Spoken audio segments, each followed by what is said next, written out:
Good day, everybody. This is Yin Yang in California. I am here on morning number 1781. I've been here this many days in a row, no holidays, except for, I don't even say except. I was there even when I wasn't feeling very well because I wanted to bring you morsels of a thought, of wisdom, hopefully that we learn the right things to do, because having wisdom, knowing the right things to do is having wisdom. And then actually taking the magic action to do it is actually virtue.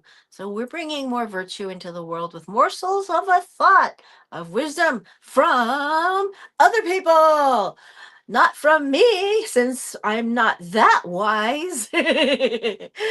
We've got Jen du Plessis.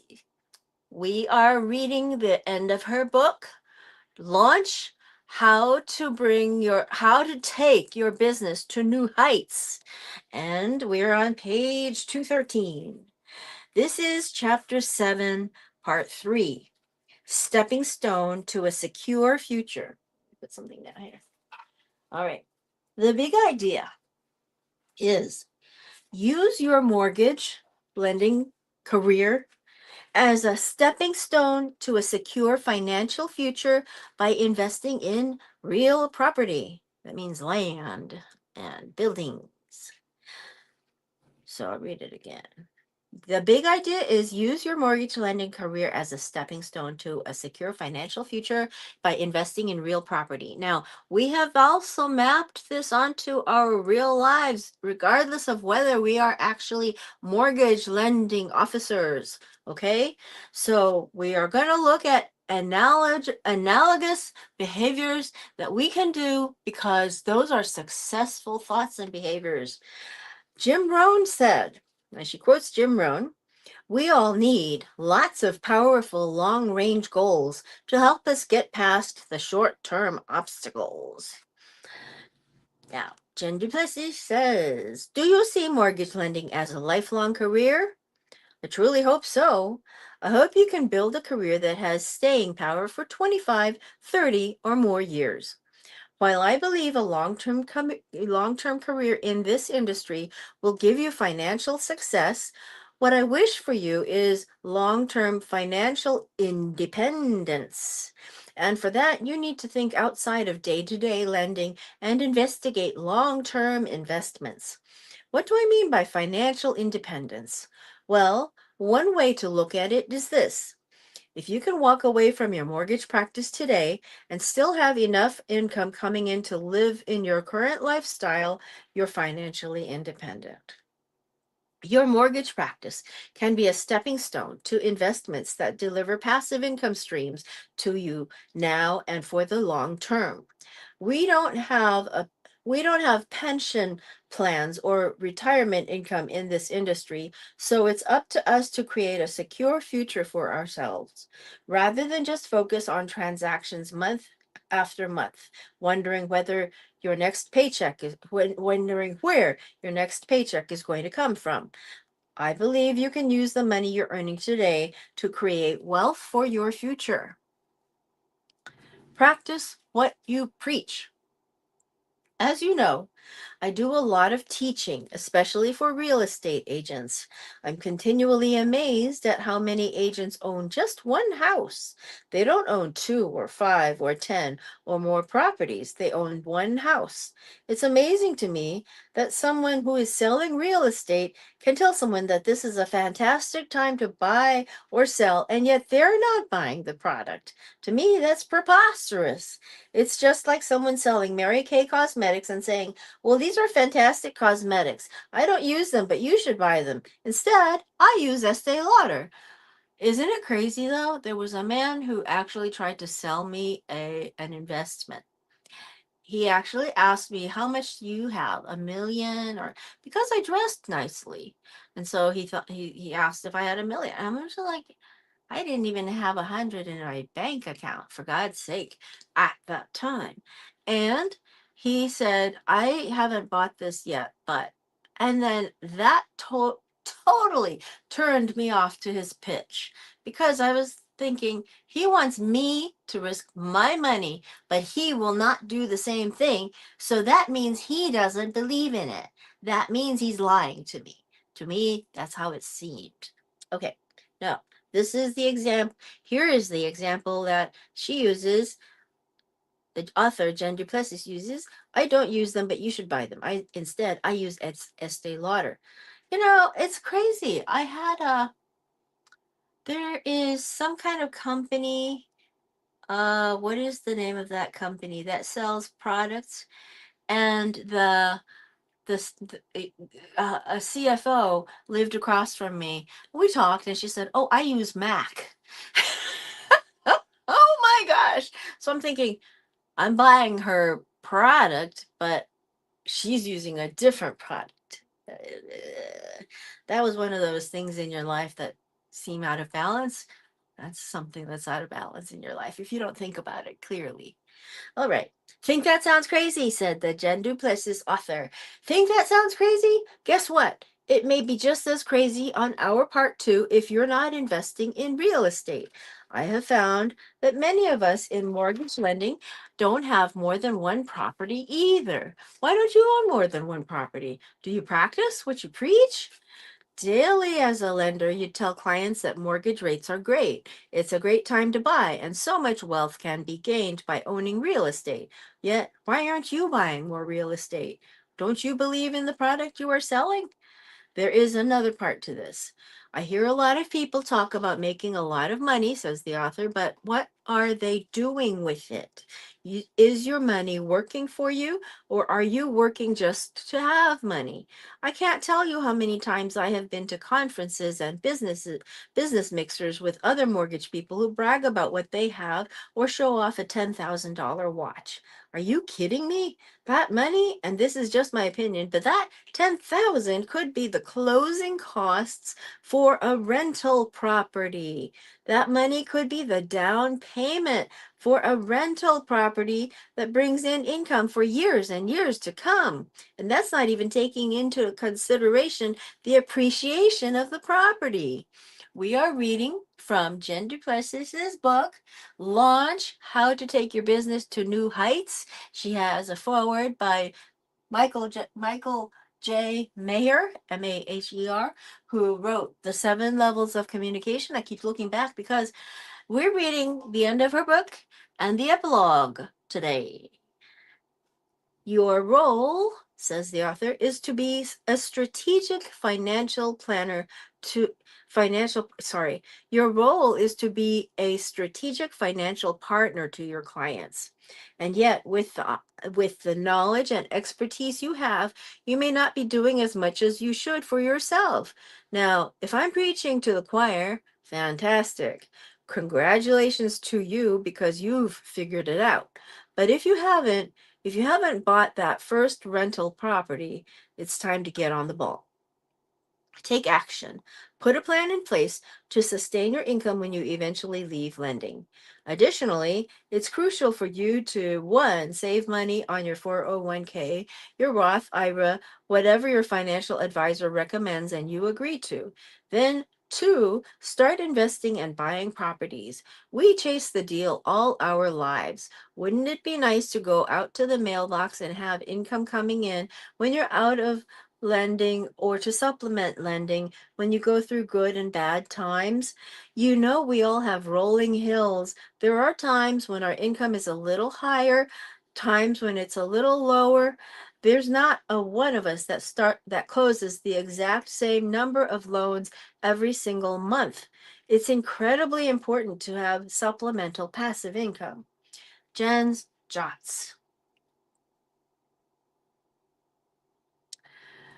Plan from the very beginning of your mortgage lending practice to develop passive streams of income that give you financial independence when you finish your career. Wow. Take your own advice and invest in real property to build a secure financial future. This is the end of the book.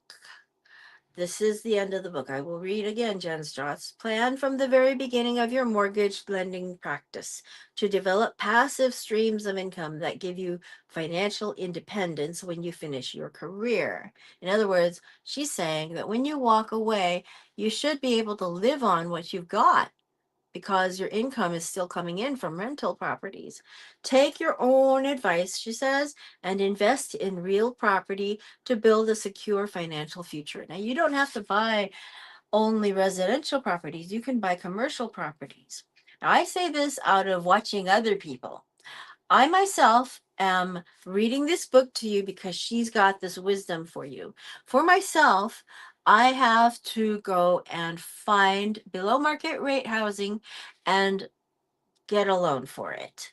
So that is my next step for myself. In the meantime, I'm living in a rented apartment subsidized by HUD, Housing and Urban Development Department of the federal government. And I plan to create income and start to manage, well, not manage, but to create a trust of my own, and not of my own, but of for me, for myself. And it's owned by somebody else in name only for the legal obligation, fiduciary responsibility to me to spend the money on certain special needs that I have. So that's the way my thinking goes from reading this book. And also, you can map these things out. You can say, I have to be able to drop a friend if they're not good for me, and yet still have a rotating calendar of friends and associates that nurture me. The bank, the nurturing bank. Okay. Now, this is the end of the book. There is an epilogue here by Gibran Nicholas. Gibran Nicholas, Gibran, and it is only 2 pages long. So we are going to read this after I tell you something else. Now, the BMR market, below market rate market, is something where the government is paying for, oh God, I can't remember if it's 2/3 or 1/3.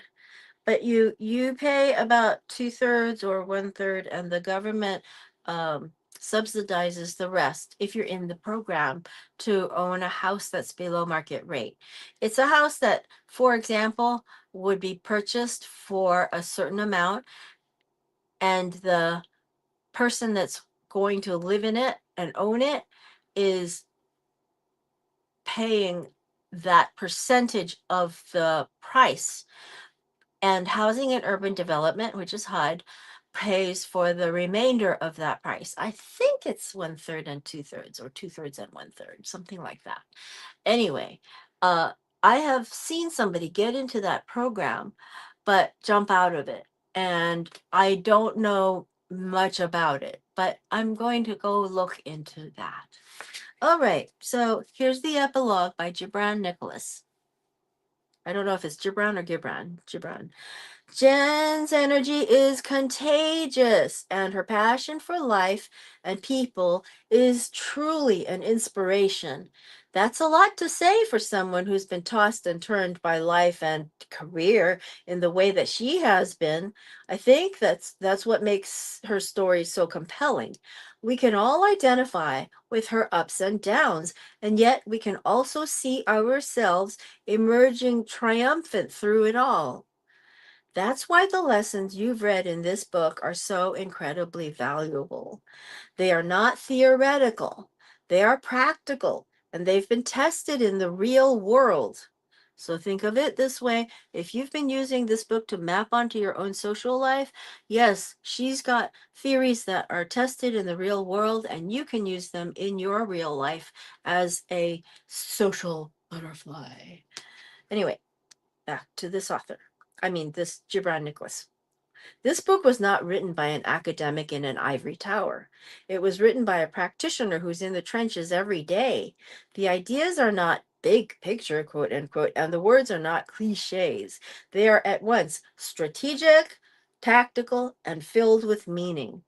We are reading the end of the book of Launch How to Take Your Business to New Heights by Jen G. Plessis, who who is America's mortgage mentor. She's been in this business for about 40 years now, and she was the one who autographed the book.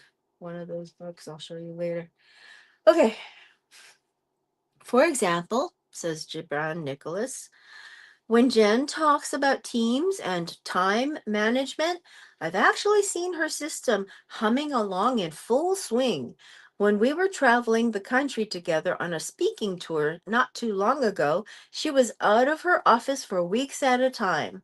Her business was running smoothly in her absence, and she wasn't constantly on the phone putting out fires. When she was on the phone, it was doing what she does best, leading her team and giving her mortgage clients world-class advice. Jen's system allows her to focus on the truly important things, and that's what empowers her to make a difference. We all have the same 1,440 minutes in a 24-hour day. The difference between experiencing excellence or mediocrity in our life is found in how we choose to invest those minutes. Hear that? Hear that? Hear that? I assure you, Gibran Nicholas says, I assure you that every minute you spent invested in this book will result in a tremendous improvement in your life and business if you implement. My best suggestion for you now that you've read this book is to bing, bing, bing. Pick out one or two strategies and tactics that you believe you can implement right away. Go and actually do one or two things. Repeat steps 1 and 2 over and over again. According to Duke University researchers, about 40% of the actions we take as human beings each day are not intentional or deliberate acts. Damn. They didn't say that. They are habits. That's why it's so important to take Jen's tactics and plug and play them into your daily routine.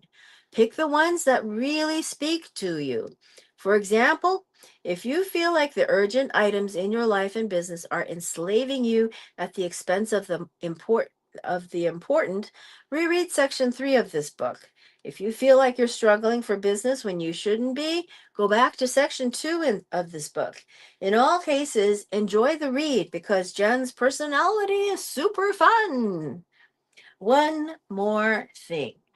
This is not a typical business book with business advice, nor is it a self-help book for personal inspiration. It's not intended that way, but we have used it mapped over. It's a true story, says Jaron Nicholas.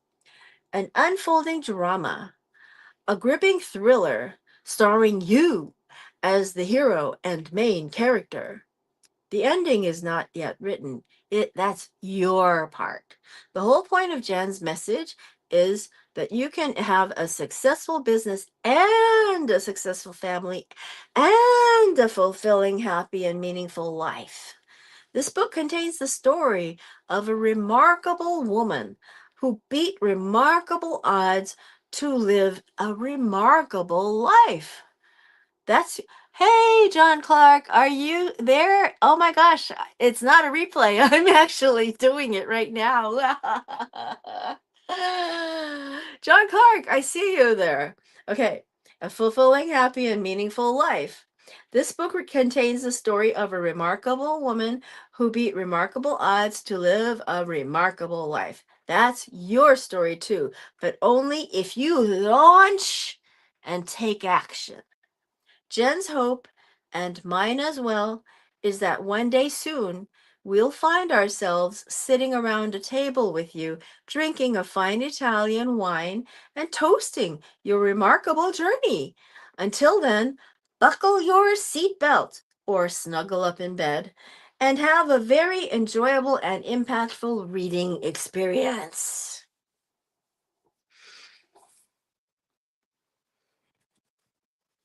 I'm always interested in meeting with you to discuss how you can spark or respark your practice. I think this is back to Jen Duplessis. Whether you'd prefer a one-on-one coaching session, sales training, a company meeting, or a corporate consulting event, please feel free to contact me at Jen, capital J, small e, small n, at kineticsparkconsulting.com. Kinetic Spark Consulting, all one word.com, or at kineticsparkconsulting.com. Be sure to also listen to my podcast, Mortgage Lending Mastery, on iTunes for additional insights and advice on how to take your mortgage practice to new heights. That's her book. In the back, you have room to write notes. In the front, you have a cover that I have put down someplace where I got Yin Yang, go get it. That's what she said. She also said something else. I think she said something else. I saw her twice. She has another autograph in here. Anyhow, so next Monday, we are going to read Prosperity Approach by Allison Chavez.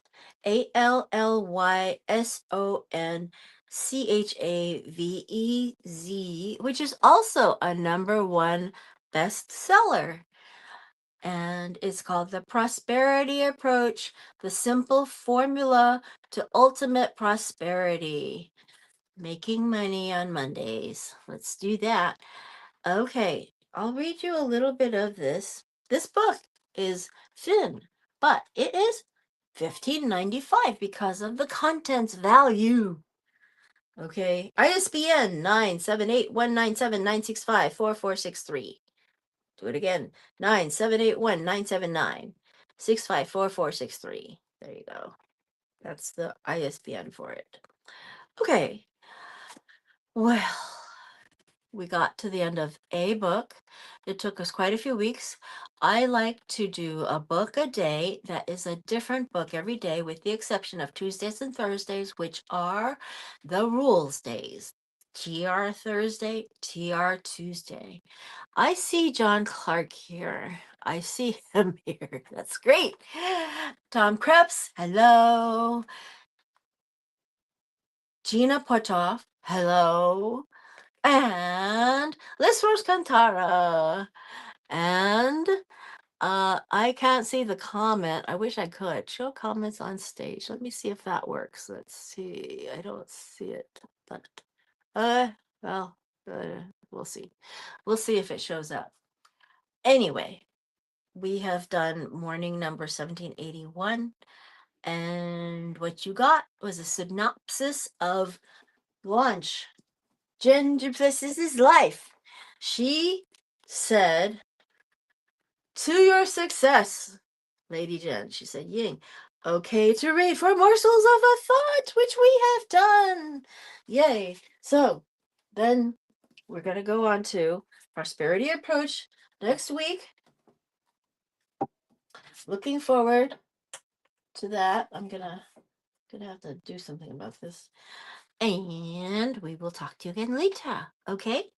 Old Kinderhook. That's an O. That's a K. That's an O. That's a K. Old Kinderhook was the president, the 8th president of the United States. He was from Kinderhook, New York. Okay.